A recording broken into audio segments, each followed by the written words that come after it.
สวัสดีครับผมมาพบกับผมครับจอมโจรไปทำให้สารครับผมวันนี้เขามาดักหนูครับผมเมื่อนำไปเซี่ยวนะครับขอบวันนี้เรียนส่วนกลางครับเขาเรื่องเหลืองครับไม่รู้ว่าสีดักได้จากอาทิตย์นะครับวันนี้อาทิตย์หนาเป็นอาทิตย์เกี่ยวหรือว่ายังไม่เกี่ยวก็ได้นะครับผมเดี๋ยวเราดูที่หนาแล้วกันถ้าเกิดที่หนามากถ้าเกิดเพิ่งเกี่ยวแล้วก็คือสิไว้ดักนะครับกระสีใหญ่พุ่นเป็นครับคุณส่วนคุณนะครับกระสีดักใครเบิ้งนะครับรอดเลยครับเงินเสาร์วันสิมันประมาณครับกับค่ำๆครับอาทิตย์กำลังสิตกดินนะครับจะมุ่งเลยงั้น5 โมงครับ4-5 โมงแหละผมมาแต่บ่าย 3ครับตากหัวก็แล้วครับผมรอติดตามเงินเสาร์นะครับกับช่องของจอมโจรเป่าให้ตามให้สารนะครับวันสิมันประมาณนะครับไปครับรอดเงินเสาร์ครับผมสวัสดีครับผมแล้วผมกับผมครับจอมโจรตามให้สารนะครับผมบรรยากาศตอนเศร้านะครับอีกตะเวนยังไม่ขึ้นนะครับตอนนี้เป็นเวลา6 โมงครับ6 โมงครึ่งแล้วนะครับนี่ครับบรรยากาศนะครับไฟหน้าถนนยังบ่ปิดครับผมสำหรับมองผมอยู่นะครับเป็นชานเมืองครับผมมานะครับมาเบิ่งกล้วยอันนี้ไหนเป็นกล้วยหนูนี่ตรงเขาหรือเปล่าเป็นยังไงไม่รู้ครับนี่กล้วยนี่ผมไปรักมันจะเคลียร์ครับนี่รังนี่ไม้ของไม้เข้ามานี่ก็เป็นไม้ ซอยเสาหน้าขึ้นครับนะครับเขาเริ่มเรืองแล้วนะครับพี่นาเลยจะเกี่ยวนะครับไปครับอุ้ยไผ่ครับผมฝั่งในนะครับเปิดไม้โดยลังเรียกครับผมตรงนี้บุเคยได้จักเสียบุซื้อมือนี่สิจวดบุนี่คือเก่าหมดสูงครับมิมผมมาคือเก่าครับผมมามือนี้ผมมาครับผมลังเรียกครับลังเรียกครับผมมาไม่ลั่นนะครับเป็นยังโบราณเป็นกับหน่อยครับผมกับหน่อยธรรมดา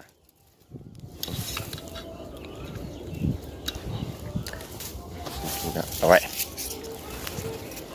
ไปต่อครับมีกับหน่อยครับธรรมดากับหน่อยธรรมดาต้องเรียกนะครับผมใส่คือเลยต้องเรียกเป็นกับหน่อยรู้อย่างนี้เราไปอยู่กับมันกับหน่อยอะไรไปครับไปหลังไปไม้ต่อไปนะครับนี่ครับนี่มันเสามือนี่เขาสิเล่นกลางครับผมนี่ครับไปเล่นกลางต้องไปมองคุณนี่ครับอันนี้มองไปครับมองเล่นนี่พวกไป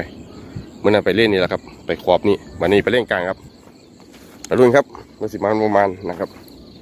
กับมือนี่นะครับผมวันอาทิตย์นะครับไปรุ่นกันชุบต้นว่าวันนี้ไม้นี่ใส่ไว้2 ลังครับไม้เขาเน็บเก็บวัน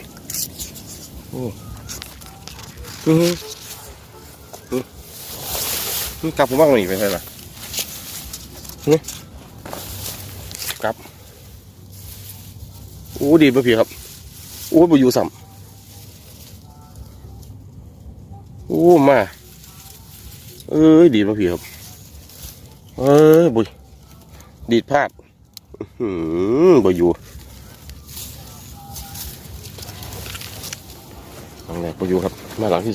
2อยู่ข้างในนี่ครับดูหลังนี้อยู่วะมีวะผีไอรุ่นใหญ่ครับไอรุ่นใหญ่หมันมาแล้วครับหมันมาเร็วสุดครับสุดนี่ครับบักไงครับบักไงมาแล้วครับมาแล้วหลังแรกกับหมันนะครับบักไงคุณบักไงนี่แหละรุ่นนี้เราช่วงต้องการมาแล้วครับ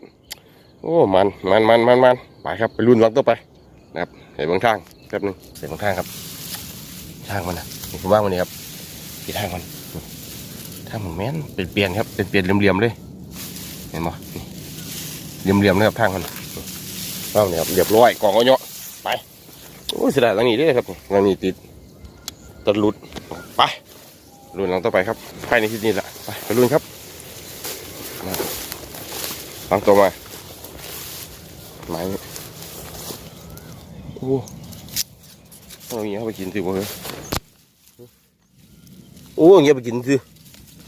โอ้เพียมันมาทางไหนวะโอ้ครับเพียเอาเงี้ยเขามากินโอ้บนหล่นเงี้ยไปกินเสยเพียครบคู่ว่ามันทำเอราวัณคนทำมันในทำมากนี่ครับโอ้มันออกมาอยู่เลยครับโบราณเสยกินเงี้ยนี่ครับโอ้เสียงเลยโบราณเสยโอ้เสียดายเลยโอ้เงี้ยเขาไปกินซื่อๆนะครับแต่โบราณโอ้อะไรเนาะโมสิมาแล้วตีกันโมมาติดประมาณครับไปลุ้นตัวครับนี่สร้อยนี่รังนี่ซองรังนี่แหละซองรังดูรังครั้งนี้มันกองก็เยอะกลับบ่เห็นครับกลับใหญ่มองอุ้ยพี่โอ้โอ้ตายบัวได้พลาดโอ้เอาบัวอยู่นี่โอ้ยยังวะตัวใหญ่ขนาดนั้นว่าบัวอยู่เขาว่าเต็มว่ามาหลังนี้ครับลงข้ามกันนี่เลยตรงนี้โอ้เบิ่งเราบอลลอนครับเอ้ยบอลลันหลังนี้จวดด้วยพุ่นอ่ะเปลี่ยนเลยเตะครับพุ่นอ่ะพุ่นหูพุ่นอ่ะโอ้บ่มาสัมโอ้เบื่อเลยส่งหลังนี้ถึงไหนนี่อาบ่ง่ายมั้งกลับง่ายมองครับโอ้โหกลับง่ายมองนี่เนี่ยเมียเขาจะเอื้อนว่าพระเอก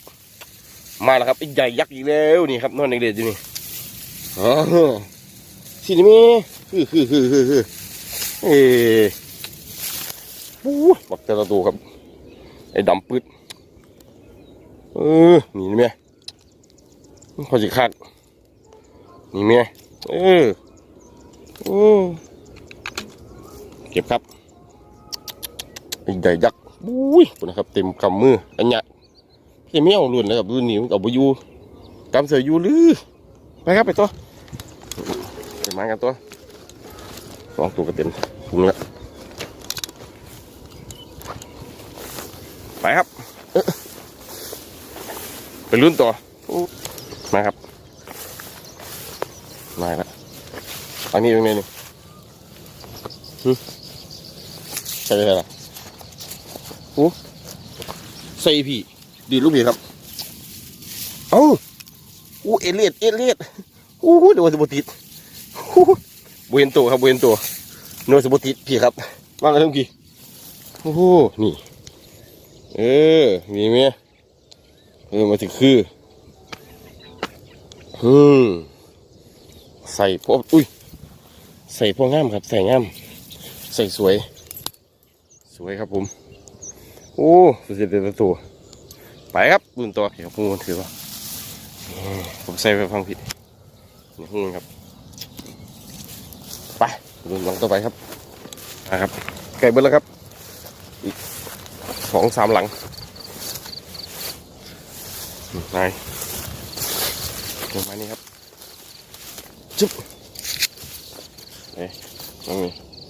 มานี่ตรงนี้มานี่ลันครับลันต้องดูติดบัวมันดีดนี่อะไรวะเนี่ยครับลันบัวติดบัว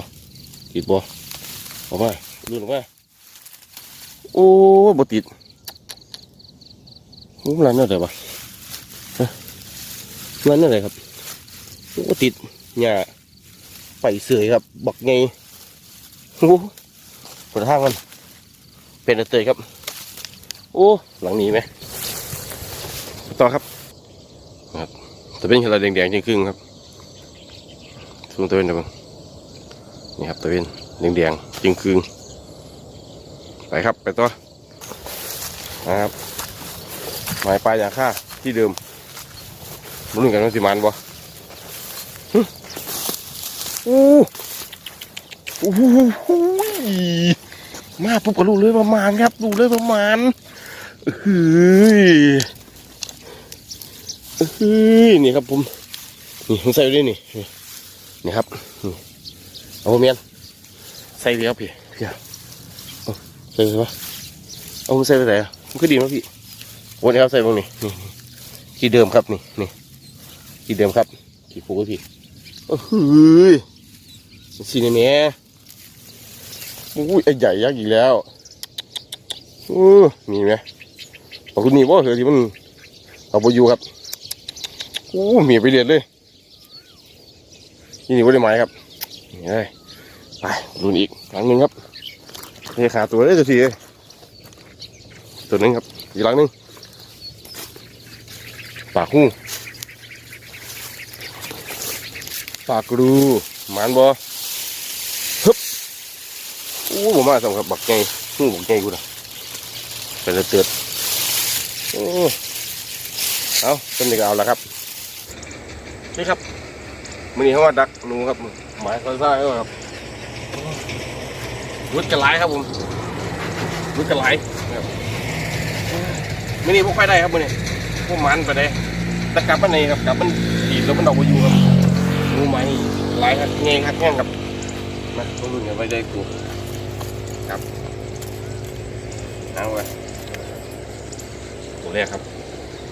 บนไงเลยบักดึงเขียนครับดึงเขียนนี่ตัวครับเมียใครลึงได้อยู่หลังสุดท้ายครับตัวนี้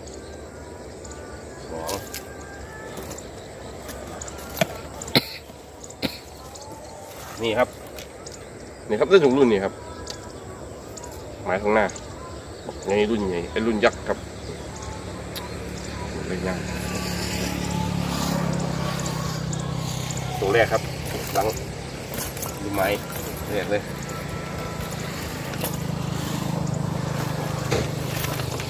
นี่ครับไอ้รุ่นนี้เลยซีตัวครับมือเนี่ยแต่กลับมันรันพอดีครับผมรู้สึกว่ากับสิรันพอดีแล้วเพราะว่ามันเอาไปยูครับนะครับแต่ยี่นี่กินนี่เขาดีครับผมไอ้รุ่นนี้ใหญ่ยักษ์ครับผมนี่ครับพอสรุปวันนี้ก็ได้ซีตัวครับนี่ครับซีตัวครับ